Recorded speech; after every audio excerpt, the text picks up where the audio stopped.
Hello, this is Jonica with Redapart, and I am here to talk to you about the new Insta360 BMW Motorrad X4.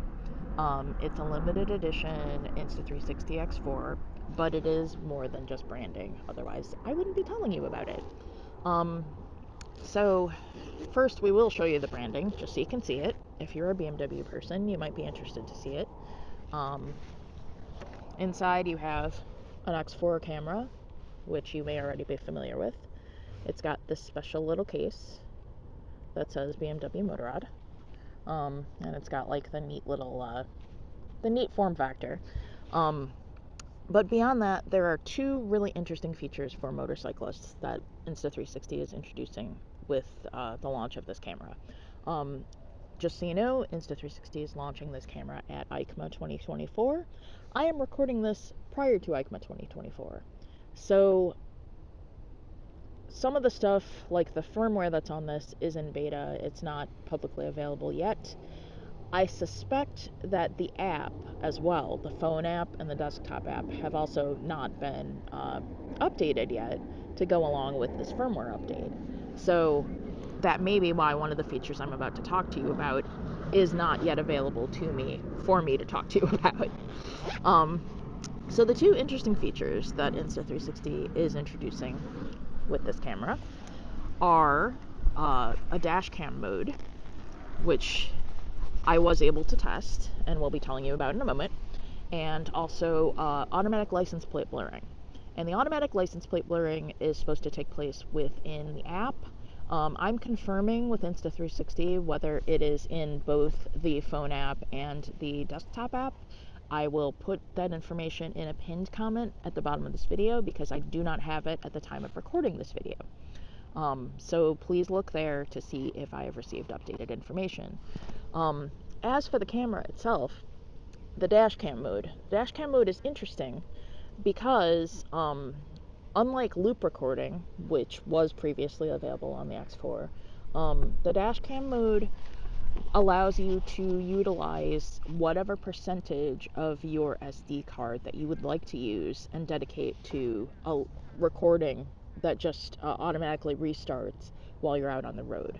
Now, one thing that I am unclear about with Insta360 is whether or not there are voice controls and or hand gesture controls so that you can stop the recording and have it save rather than record over it if something happens and you want to keep that footage. So for example, yesterday I was out testing the Dashcam Mode and I had an incident with the pickup truck, and the pickup truck tailgated me really bad and then passed me on the left and tried to take me out. And so having that kind of footage would obviously be nice if anything worse than that happened, which thankfully it did not, but it would have been good to have, and I also wanted to be able to show it to you, so I have edited that clip so that you'll be able to see it in this video, but I wasn't able to just automatically be like, hey, X4, stop. I pulled over and I was able to stop the video and save it so that I could show you later. But obviously that would be a little bit annoying if you had to do that regularly, so I'm finding out from Insta360 whether that is in fact something that you will be able to do just, you know, either verbally or with a hand gesture, and I will report back in a pinned comment. The other thing I wanted to talk to you about with Dashcam Mode is editing the clips. So I don't know if you've used Insta360's app before. I actually like editing in their phone app for the 360 videos specifically, and that's entirely because of the quick edit mode that is available in the Insta360 app. For those unfamiliar, there are 3 different edit modes. There is the AI mode, which I don't really use very much. There is the quick edit mode, and there's the pro edit mode. And maybe if I was a video pro, I would use the pro edit mode more, but I'm not. So the quick edit mode is cool because you can have your phone in your hand, pretend this is my phone.